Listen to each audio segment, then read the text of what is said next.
Keaslian ijazah dari seorang Gibran Rakabuming Raka kini mulai dipertanyakan oleh netizen. Ada apa sebenarnya? Assalamualaikum warahmatullahi wabarakatuh. Salam Om Swastiastu. Namo Buddhaya, salam kebajikan dan salam sejahtera untuk kita semua. Saudaraku sebangsa dan setanah air, para penonton kanal YouTubeku yang sangat saya hormati dan sangat saya cintai. Salam jumpa dan selamat bertemu kembali bersama saya Sainai, tentunya di channel YouTube Orang Timur TV. Saudaraku sebangsa dan setanah air, dalam beberapa menit ke depan saya akan menghadirkan cuplikan-cuplikan video yang bisa menghibur kita semua. Namun ada hal-hal yang berkualitas yang patut untuk kita cermati secara bersama-sama. Hal yang menarik dalam cuplikan video kali ini di mana ada netizen yang mempertanyakan tentang keaslian ijazah dari seorang Gibran Rakabuming Raka, dan juga ada keseruan video lainnya tentang seorang Bapak Prabowo Subianto yang identik dengan gemoinya. Apakah gemoi bisa membawa bangsa ini menjadi lebih baik dari hari ini? Apakah gemoi mampu untuk mensejahterakan rakyat Indonesia mulai dari Sabang sampai Merauke dan dari Pulau Miangas sampai Pulau Rote? Sekali lagi, gemoi itu hanyalah gimmick politik yang menutupi segala kebusukan yang ada dalam kubu Prabowo Subianto dan juga Gibran Rakabuming Raka. Untuk lebih jelasnya, saya ingin menyajikan cuplikan-cuplikan video berikut ini ke hadapan pemirsa sekalian. Dan saya berharap pemirsa sekalian bisa lebih kritis, bisa lebih cerdas untuk menyimak cuplikan-cuplikan video berikut ini. Mari kita saksikan secara bersama-sama. Gibran sama. Coba perhatikan fotonya. Dia salaman, ya, pakai baju wisuda salaman. Tangan kanannya salaman, tangan kirinya megang ijazah. Itu ada dua tangan tuh. Tangan kiri ada jari-jari satu, ada tangan satu. Itu yang pertama. Iya. Dan yang kedua, masa orang graduasi pamer ijazah? Nggak ada tuh. Modusnya sama. Aduh, udah sama lah. Tepu-tepu sama, juga ya? lah. Sama tepu-tepu. Orang nggak ngerti bener. Mukanya pelongo-pelongo. Mana pandai kan orang ngomong Inggris aja, gue mau dengar. Gue sih nggak pintar-pintar benar. Kecerdasan rakyat itu sendiri ya Pak ya. Bukan tergantung kecerdasan. Bagaimana kita berpikir, tidak membiarkan, tidak mau dibodohi oleh orang-orang yang berusaha, orang bodoh yang berusaha membodohi kita, itu aja. Caranya Pak Luri, lo kasih tahu, kita tahu Anda bohong. Jadi jangan berpikir nak sekolah lah, ngadepin nih orang-orang itu nggak usah lah. Mukanya pelangap-pelongo. Iya. Nah, kalau orang luar negeri sekolah nggak begitu. Jadi ngapain lo bertahun-tahun? Jangan bertahun-tahun nongkrong di tempat siapa nggak tahu. Udah jelas dari resmi dari lembaga pemerintah cuman setara SMK. SMK. Jelas SMK. Dan itu Dokter Tifa udah ngecek ke sana, udah bubar, dan itu bukan sekolah college, cuma untuk persiapan. Tapi diklaim ini di Singapura, Bradford rasanya tidak punya cabang di Singapura. Nah, kan kemarin ada perkataan katanya ada cabang di sini. Prosedurnya udah jelaskan. Jadi kalau memang dia otaknya bagus, dia akan pilih sekolah yang luar negeri yang bagus banyak. Kok ngapain mesti cuman kelas Singapura ini? Jangan-jangan tes TOEFL-nya aja nggak lulus. Jenjang jabatan bukan karena anak ponakan atau kayak siapa ya? Siapa yo? Ayo nyaut di komen, ayo nyaut siapa yo yang kayak gitu. Saudaraku sebangsa dan setanah air, netizen saat ini masih terus berjuang, masih terus mencari tahu tentang keaslian ijazah dari seorang Gibran Rakabuming Raka. Apakah di suatu hari nanti kita akan menemukan kebenarannya?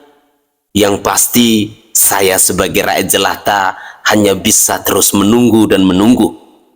Semoga saja orang-orang yang berkepentingan, orang-orang yang punya wewenang bisa memberikan klarifikasi tentang keaslian ijazah yang dimiliki oleh seorang Gibran Rakabuming Raka ini. Apakah benar bahwa seorang Gibran Rakabuming Raka ketika berada di kampus MDIS di Singapura itu adalah sebuah lembaga pendidikan yang hanya setara SMK? Ataukah Gibran Rakabuming Raka memang benar-benar sudah menjalankan pendidikan sampai S1 itu? Hari ini banyak netizen yang masih mempertanyakan hal itu di berbagai platform media sosial. Tentunya kita berharap kebenaran itu akan terungkap jika fakta membuktikan bahwa itu benar. Tetapi jika itu semua adalah bentuk kemunafikan dan kebohongan, maka saya sangat yakin dan percaya di suatu hari nanti kebenaran itu pasti akan terungkap dan rakyat Indonesia akan mengetahui siapa sesungguhnya Gibran Rakabuming Raka ini. Saudaraku sebangsa dan setanah air, selanjutnya mari saya mengajak pemirsa sekalian kita bersama-sama menyimak tentang sebuah cuplikan video yang menurut saya cukup menarik ketika ada pendukung dari Bapak Prabowo Subianto yang mulai terang-terangan berbicara soal money politik. Untuk lebih jelasnya, saya ingin mengajak pemirsa sekalian, mari kita cek video berikut ini secara bersama-sama. Tapi kalau apa Ambo jadi presiden, Prabowo Subianto selesai. Nah, tapi kalau Anies juga Ganjar, Ambo apa yang ngecek dong? Tapi kalau Prabowo Subianto, apa Ambo bisa ngecek. Nah, Pak, tolong Pak, Ambo butuh iko. Ambo bisa garansi triliunan rupiah PT masuk dari pusat ke Sumatera Barat. Triliunan rupiah PT masuk dari pusat ke Sumatera Barat. Triliunan rupiah PT. Kamu anaknya Pak? Iya. Kamu anaknya. Ambo bisa garansi triliunan rupiah PT pusat masuk ke Sumatera Barat.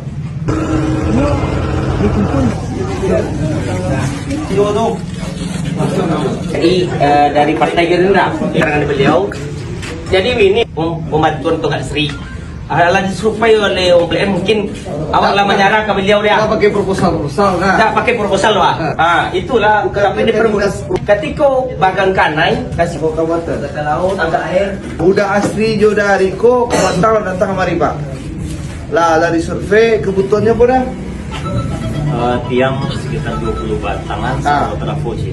Pak, saya ini di depan warga nih Pak, di speaker ini Pak. Mohon izin Pak. Ini alhamdulillah pihak PLN pesisir selatan sudah survei kebutuhannya 20 tiang menengah sama satu trafo Pak. Jadi mohon dibantu segera Pak. Kalau bisa 3 bulan udah kelar ya Pak. Minta tolong Pak Adi. Oke, tolong ya Pak Adi. Matur suwun ya Pak. Oh ya, makasih Pak. Yuk, assalamualaikum. Tuh Pak Wali ya. Urusan listrik beres ya. Soal dermaga yang lain-lain itu tuh butuh minyak.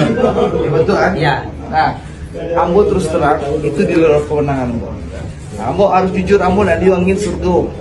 Nah, Ambo ingin datang ke masyarakat tuh konkret. Ya. Apa cerita Pak kita Pak masalah urusan sore itu Pak di Sore, Ambo komunikasikan Pak.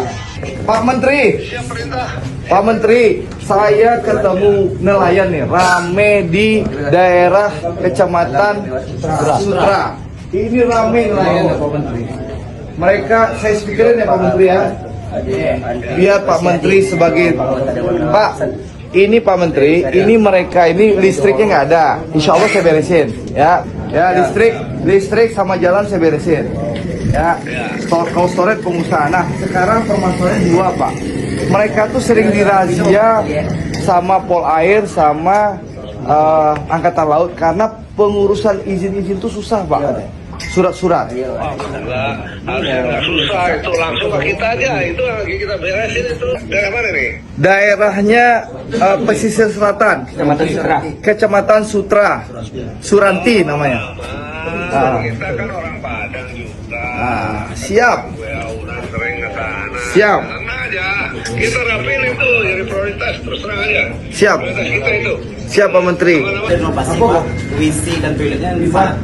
Nggak usah pakai proposal, bantu saya 10 juta ini. Nah, Adi siapkan cash 10 juta. Nah, Makasih, Pak. Ambil bantu setengah lah, deal kan? Makasih, Pak. Nah, sip. Foto kita kita coba nomor. Siap Presiden Wak 2000 dompet? Bravo! Presiden Wak siap? Siap! Partai apa? Gerindra! Terima kasih. Gerindra, Pak. Gerindra, listrik salah beres. Nah.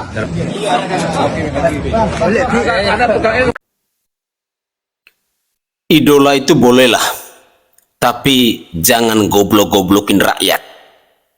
Mungkin ini adalah sapaan awal saya yang tepat untuk seorang public figure yang bernama Andre Rosiade yang sedang melakukan money politik secara terang-terangan begini. Jujur ya, hal yang dia tunjukkan saat ini menurut saya adalah sesuatu yang tidak pantas dan tidak layak untuk seorang public figure. Tetapi hanya karena dia ini adalah kader dari Partai Gerindra, dia berbicara terang-terangan soal money politik. Artinya secara tidak langsung bahwa politik busuk yang ditunjukkan oleh seorang Andre Rosiade ini sangat menjijikan. Bagaimana perasaan dari para pendukung Prabowo yang lainnya yang tidak mendapat perlakuan serupa seperti ini? Atau apakah semua para pendukung Prabowo Subianto memang kelakuannya seperti ini?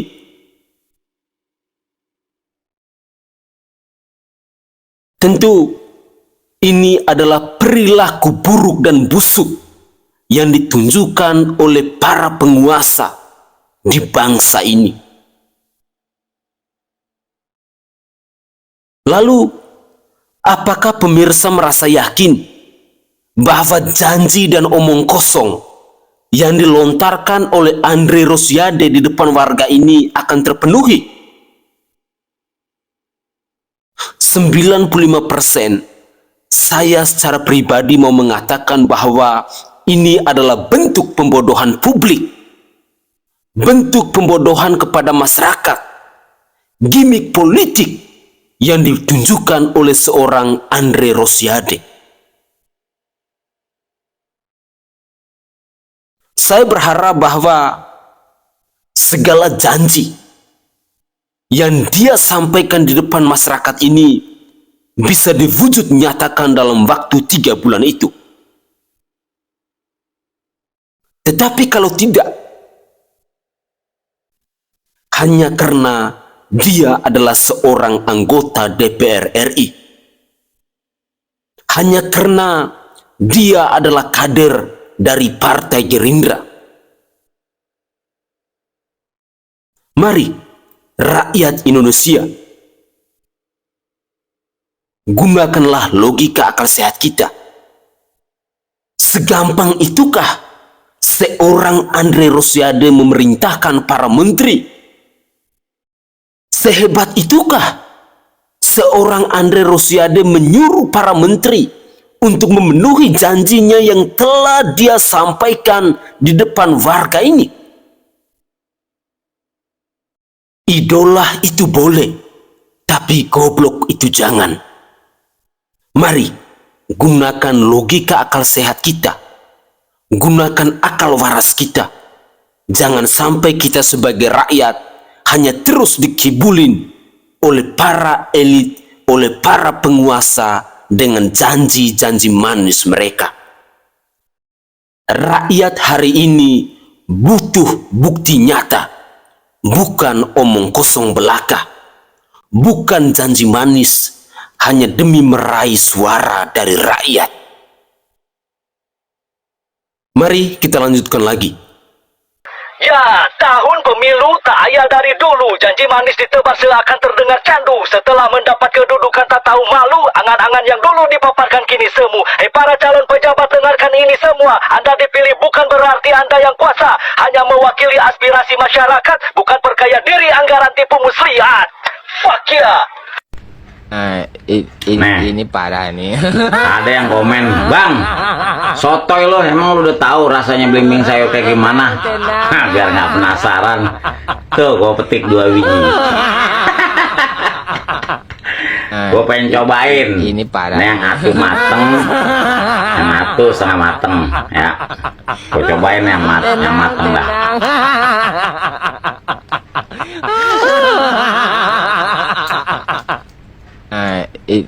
Ini parah nih.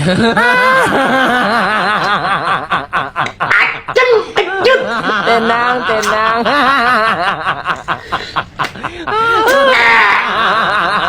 Kagak dah, kagak. Ini parah. Nyerah, gua nyerah. Ini yang mateng aja asem. Apalagi yang ini. Enggak dah, gua nyerah. Ampun.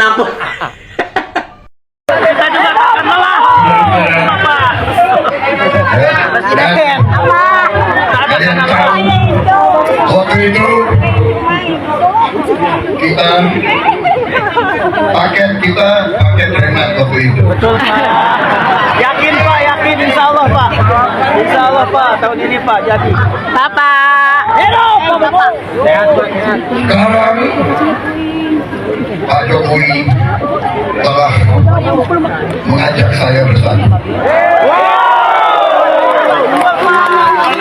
Beliau kalahkan saya, tapi belum ajak bersatu untuk rakyat Indonesia.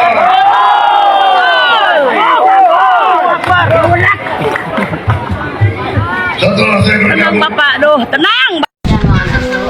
Calon presiden lo udah pernah bikin apaan? Hah? Gua tanya dah. Food estate aja gagal. Tanam singkongnya kagak bisa. Apalagi si Uban tuh. Woi. UMR aja di daerahnya paling kecil. Jakarta dong, hebat. Udah pernah bikin Jakarta International Stadium. Udah bikin apaan capres lo? Belum kan? Lemah. Salam dari belimbing sayur Slebel. Guys, saya secara pribadi itu merasa lucu. Sekali lagi, saya itu merasa lucu ketika seorang calon presiden yang bernama Bapak Prabowo Subianto ini, ketika kampanye di depan masyarakat, yang dia sosialisasikan adalah prestasi dari seorang Presiden Joko Widodo. Konyol nggak ini? Yang dia bicarakan tentang seorang Presiden Joko Widodo. Goblok nggak ini ya? Seorang calon presiden yang semestinya dia menunjukkan tentang kemampuannya, tentang program kerjanya, tentang kualitasnya. Tetapi di depan masyarakat, dia malah menyampaikan, dia malah bercerita tentang seorang Presiden Joko Widodo. Dia malah berbicara bahwa saya didukung oleh seorang Presiden Joko Widodo. Apakah Joko Widodo yang akan menjadi presiden di periode 2024 sampai 2029 itu?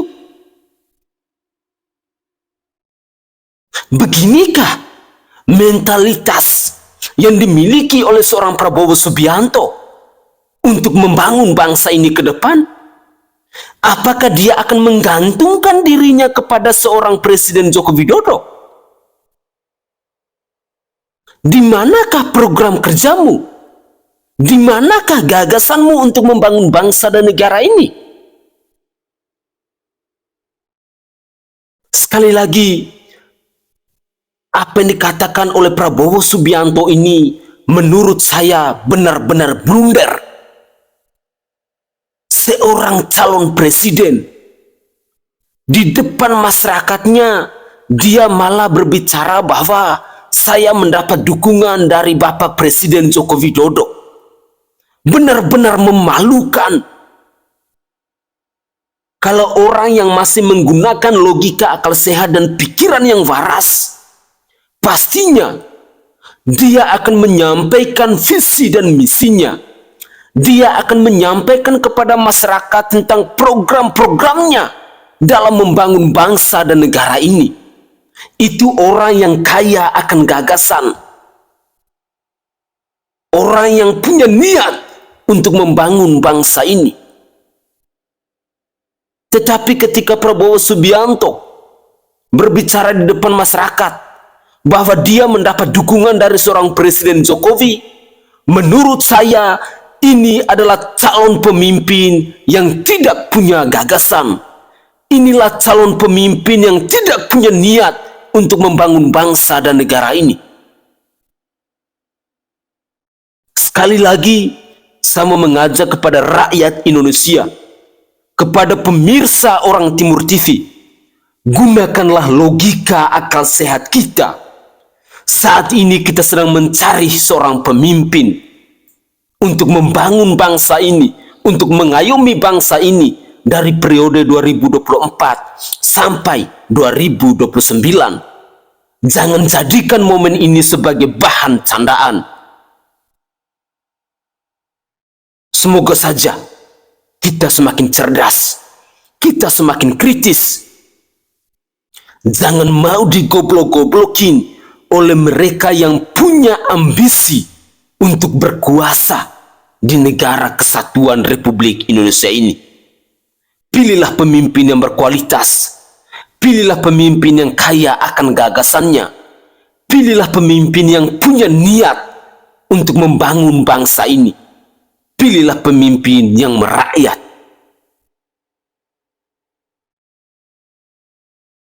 Prabowo sendiri juga berusia sudah lanjut, yaitunya 72 tahun, dengan kondisi kesehatan yang sudah tidak lagi prima. Kita sendiri bisa melihat bahwa posisi mulut Prabowo yang sudah miring, sudah tidak simetris lagi dengan wajahnya, yaitu cenderung mengarah ke satu sisi. Dan saya duga ini adalah gejala dari serangan stroke. Dan cara Prabowo berjalan juga sudah menunjukkan ia tidak mampu lagi berjalan dengan normal. Salah satu kakinya tampak pincang ketika berjalan. Dan seringkali ia juga tampak mempergunakan tongkat untuk dapat membantunya berjalan.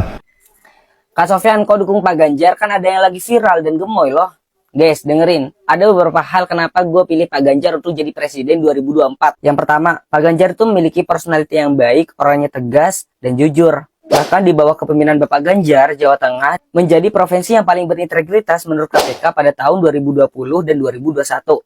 Bahkan Provinsi Jawa Tengah mendapatkan juara umum anti korupsi pada tahun 2019 dan 2020. Wah, keren banget ya. Apalagi sekarang Bapak Ganjar ditemani sama Mahfud MD. Ya, itu alasan gue kenapa gue pilih Bapak Ganjar. Kan ya, Bapak Ganjar telah menyelamatkan uang negara sebesar 1 triliun lewat e-budgeting. Pemimpin yang tegas, berani, lawan korupsi, itu yang dibutuhkan Indonesia saat ini. Makanya aku pilih Bapak Ganjar. Apalagi wakilnya adalah Bapak Mahfud, orang yang paling berani untuk ngejar koruptor. Terus yang kedua, Bapak Ganjar adalah sosok pemimpin yang paling mendukung talenta anak muda. Nah, itu alasan gue kenapa dukung Bapak Ganjar. Dan masih banyak lagi alasan kenapa gue pilih Bapak Ganjar untuk jadi presiden. Guys, nih gue ada pesan buat kalian semuanya, terutama anak muda. Yang pertama nih, jangan pernah kemakan berita hoax, guys. Ingat itu. Yang kedua, jangan pernah terpengaruh oleh gimmicks para capres-cawapres. Oke? Terus yang ketiga, cuman gara-gara pilpres kalian jangan pecah belah, oke? Kita tetap satu Indonesia. Oke, semangat anak muda. Assalamualaikum warahmatullahi wabarakatuh. Saya mau ke Mas Gibran. 13 tahun yang lalu tuh Mas Gibran ada foto ini Mas. Wisuda kan Mas? Lulus atau apa? Nah. Baru lulus. Ini baru lulus? Iya, baru lulus. Oh ya, fotonya katanya editan sama ijazahnya palsu. Baik, saya kalau itu ke Prof. Mahfud. 13 tahun yang lalu, Prof. Mahfud. Ketua Mahkamah Konstitusi. Ketua Mahkamah Konstitusi. Ya. Nah, itu ya. Itu bapakku. Hebat toh? Hebat toh? Ketua Mahkamah Konstitusi. Ya. Apa yang memori paling kuat atas pengalaman jadi hakim konstitusi? Ada dua. Satu, ketika saya membongkar kasus mafia peradilan yang dilakukan secara bersama-sama oleh Polri, Kejaksaan Agung, pengacara, LPSK dalam kasus cicak buaya yang pertama yang melibatkan Susno Duaji. Nah, di sini ada Mas Chandra Hamzah. Ada tadi saya lihat, itu tuh ada tuh. Yes. Beliau dulu dikriminalisasi, tidak melakukan kesalahan ditahan untuk mengurangi waktu itu analisanya jumlah komisioner KPK yang jumlahnya 5 itu ditahan, 1 sudah ditahan, 2 ditahan lagi sehingga tidak korum. Nah waktu itu saya bongkar perselingkuhan antara penegak hukum itu ada rekaman pembicaraan untuk memenjarakan Chandra Hamzah dan Bibit Samad. Saya ingat, saya meliput utuh waktu itu. Saya meliput utuh. Tapi lebih dari itu, sesudah itu seluruh ajudan dan pengawal saya ditarik oleh polisi. Sehingga saya jalan sendirian.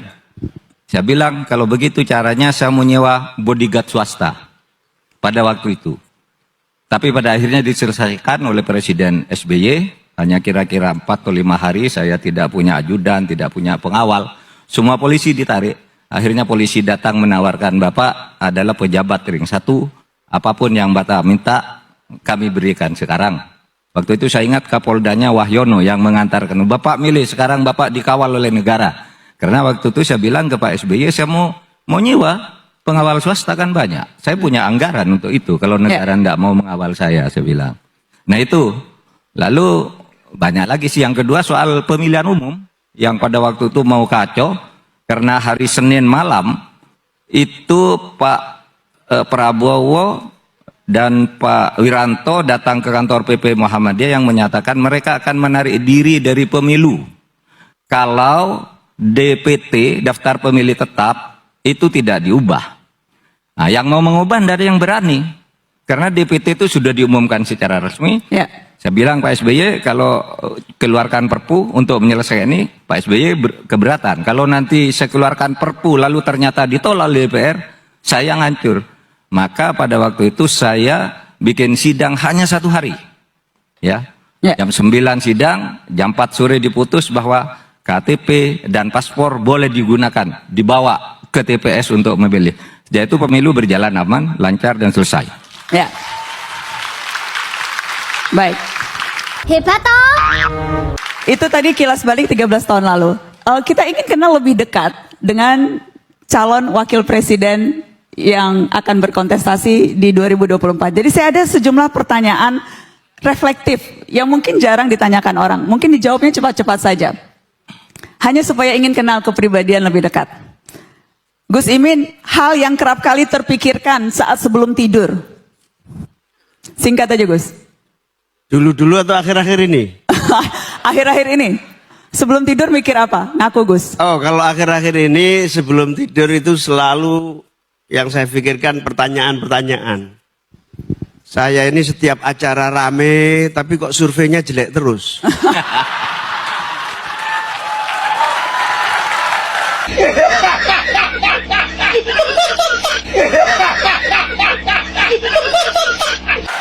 Ini yang salah surveinya atau acaranya yang rame, saya nggak tahu. Ya sebelum tidur akhir-akhir ini ya, memang yang saya pikirkan itu tanda tanya mana yang terjadi sesungguhnya dengan apa yang sebetulnya sedang dalam permainan. Oke, jadi itu yang dipikirkan. Ya. Merenungi ya. Merenungi nasib rakyat Indonesia. Mas Gibran, akhir-akhir ini sebelum tidur mikirin apa Mas Gibran? Sebelum tidur ya, saya kalau udah ketemu kasur langsung tidur sih Mbak. Beruntung Mas, beruntung kalau bisa langsung tidur. Ada orang yang kadang suka makan waktu lama. Jadi Mas Gibran blok, masa nggak ada yang dipikirin? Yep. Mbak Silvi masa nggak dipikirin? Pulang dari Mata Naswa langsung tidur juga. Gak usah terlalu banyak pikiran lah ya. Masalah survei, masalah apa, siapa yang paling tinggi, kita jalani aja Gus.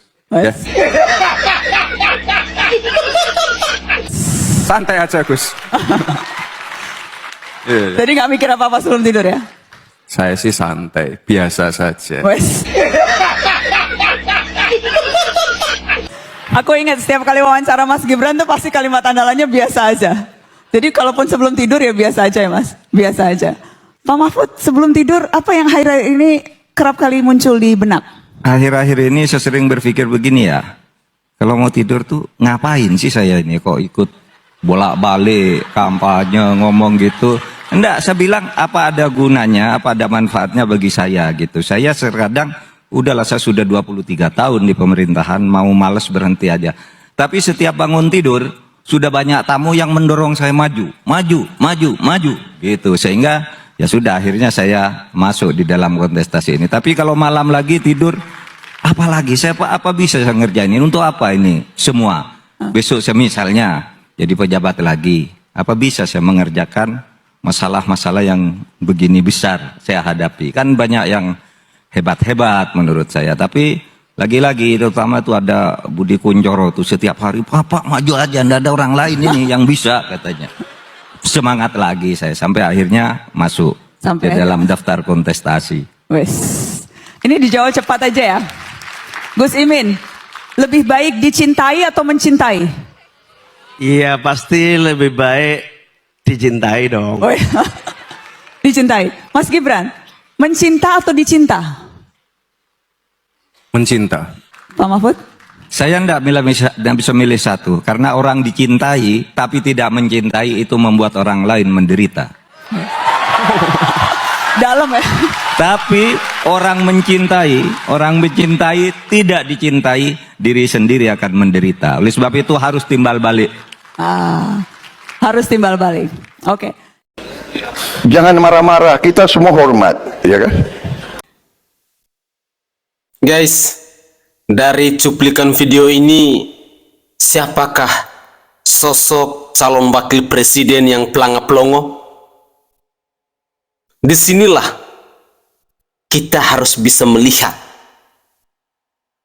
beda orang yang berkualitas, beda orang yang berpengalaman, beda orang yang sudah memiliki rekam jejak di berbagai instansi.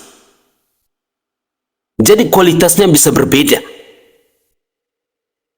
Kita menyaksikan sendiri bagaimana seorang Gibran Rakabuming Raka ketika mendengar penjelasan dari Pak Mahfud MD, raut wajahnya hanya pelanga-pelongo, mencela-mencele, dada begini yang tidak jelas. 13 tahun lalu, seorang Mahfud MD adalah ketua Mahkamah Konstitusi. Sementara Gibran Rakabuming Raka baru lulus kuliah. Pengalaman juga nggak ada. Pernah bekerja juga nggak ada. Ya wajar. Ketika di depan forum publik seperti ini, tampaknya hanya pelanga-pelongo tidak jelas. Apakah sosok calon wakil presiden yang kita inginkan seperti ini untuk membangun dan untuk memimpin bangsa sebesar Indonesia ini? Jika iya, mau taruh di mana harkat dan martabat, wibawa dari bangsa ini? Kalau karakter, mentalitas, sosok calon wakil presiden kita seperti ini, gunakan hati nurani, gunakan akal sehat. Pemimpin di bangsa ini adalah simbol dari Indonesia, bukan pelanga-pelongo, mencela-mencele tidak jelas. Di tempat kalian kalau beli kucing bisa dipilah dan dipilih, bisa sesuai kemauan. Mana paten? Kayak di tempatku lah. Kadang-kadang dikarungin, kadang-kadang isi karungnya belimbing sayur yang mudah rontok. 0101 meledak. Saya akan hormati keputusan rakyat Indonesia. calon presiden lo udah pernah bikin apaan? Hah? Saya mulai keliling, saya minta maaf tadi. Saya langsung dari airport dijemput oleh Pak Nusron Wahid. Langsung saya digerek ke sini, saudara. Inilah demokrasi, ya. Mantan jenderal diatur oleh Banser. Membuktikan bahwa manusia yang gila jabatannya seperti ini. Padahal kau mau presiden, kau mau pembantu rumah tangga, kau mau tukang sapu, kau mau pengemis jalanan sekalipun, di hadapan Tuhan itu kita sama. Sama-sama kita adalah ciptaannya. Jangan gila dan jangan hormat dengan jabatanmu. Jangan gila dan jangan hormat dengan kekuasaanmu. Segala sesuatu yang kita miliki saat ini itu hanyalah sementara. Ketika kau masuk liang lahat, yang kau bawa hanyalah nyawamu, hanyalah tubuhmu. Jadi Anda jangan pernah sombong. Walaupun Anda pernah menjadi seorang presiden sekalipun, tetapi di hadapan Tuhan, kita semua adalah sama. Sama-sama, tiap hari malam kita juga makan nasi. Sama-sama, tiap hari malam kita menikmati dari satu matahari yang sama.